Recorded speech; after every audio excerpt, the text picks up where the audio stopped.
The Zodiac Case. The serial killer, who was never caught in the late 1960s, residents of Northern California lived in fear. An unknown killer attacked young people and sent letters with encrypted messages to newspapers. He called himself Zodiac. On December 20th, 1968, the first known attack took place. On a road near the city of Benicia, 17-year-old David Faraday and 16-year-old Betty Lou Jensen were shot and killed. Police were unable to find the perpetrator. A few months later, on July 4th, 1969, Zodiac attacked again. He opened fire on a car carrying Darlene Ferrin and Michael Mageau. Darlene was killed, while Michael miraculously survived. A few weeks later, local newspapers received letters from an unknown sender. The author claimed responsibility for the murders. The letters contained encrypted messages. He demanded that they be published on the front pages of newspapers, or he would kill again.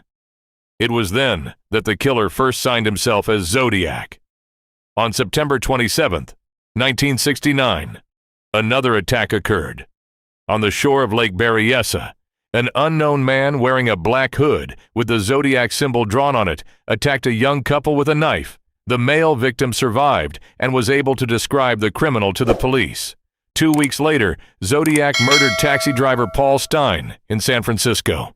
Afterward, he sent a letter to a newspaper along with a piece of the victim's blood-stained shirt, proving that he was indeed the killer. The most terrifying part was that Zodiac enjoyed the attention. He regularly sent letters to journalists and police officers, mocking investigators. Some of his ciphers were decoded, but several messages remain unsolved to this day. Police suspected dozens of people. For a long time, the main suspect was Arthur Lee Allen, but no evidence was ever found to prove his guilt. In the early 1970s, the letters became less frequent and then suddenly stopped altogether. Zodiac seemed to vanish. Officially, he is linked to 5 murders and 2 attempted murders, but he claimed that he had many more victims. Decades have passed. Investigators used modern technology, analyzed DNA, and re-examined old evidence, but Zodiac's identity has never been confirmed. Today, the Zodiac case is considered one of the most famous unsolved criminal mysteries in American history. Who was hiding behind that name remains unknown. Perhaps the killer died without ever revealing his secret to the world.